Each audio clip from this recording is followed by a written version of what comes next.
ញោមប្រឡងជាប់ IFL Entrance Exam តាមរយៈការសួរសិក្សាខ្លួនឯងហើយញោមក៏បានទៅរៀនត្រៀមដំណើរដែរគឺញោមរៀនត្រៀមខ្លួនឯងហ្មងអ្នកគ្នាហើយឥឡូវនេះញោមមក share tip សម្រាប់ប្រឡង Entrance Exam IFL tip ទី1ដល់ពេលដែលខ្ញុំទៅបំពេញពាក្យហ្នឹងគឺខ្ញុំបានទិញសភៅកម្រងវិទ្យាសាស្ត្រមានឆ្នាំ2021ដល់2025ហើយ2013ដល់2017ហើយបើថាសាច់ខ្ញុំធ្វើទាំងអស់ខ្ញុំធ្វើទាំងអស់ណាខ្ញុំធ្វើតែសភៅនេះដោយសារអានេះដោយសារវាច្រើនណាសូខ្ញុំធ្វើពីក្រោយមកមុខដោយសារពីក្រោយហ្នឹង2024 2023 ចឹងខ្ញុំធ្វើពីក្រោយខ្ញុំធ្វើលើកទី2គឺខ្ញុំ practice តាម website រហូតដែល website ហ្នឹងឈ្មោះថា testenglish.com ចឹងអ្នកគ្នាចូលទៅក្នុង website ហ្នឹងទៅអ្នកគ្នាអាច test grammar ក៏បាន vocab ក៏បាន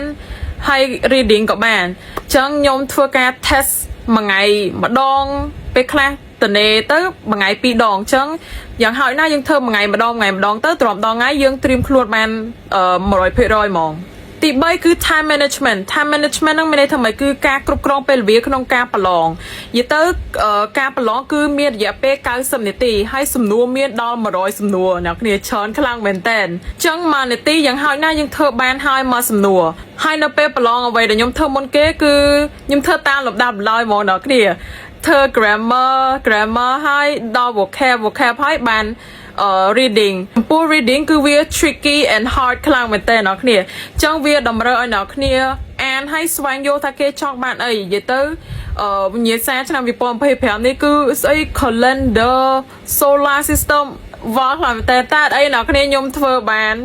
អូខេហើយតន់ពេលវេលាទៀតអូខេបើសិនជាអ្នកគ្នាមានជាសំណួរអីអ្នកគ្នាកុំភ្លេច comment មកចាំខ្ញុំឆ្លើយឲ្យអ្នកគ្នាមួយទៀតកុំភ្លេចទៅដាក់ចំណីឲ្យ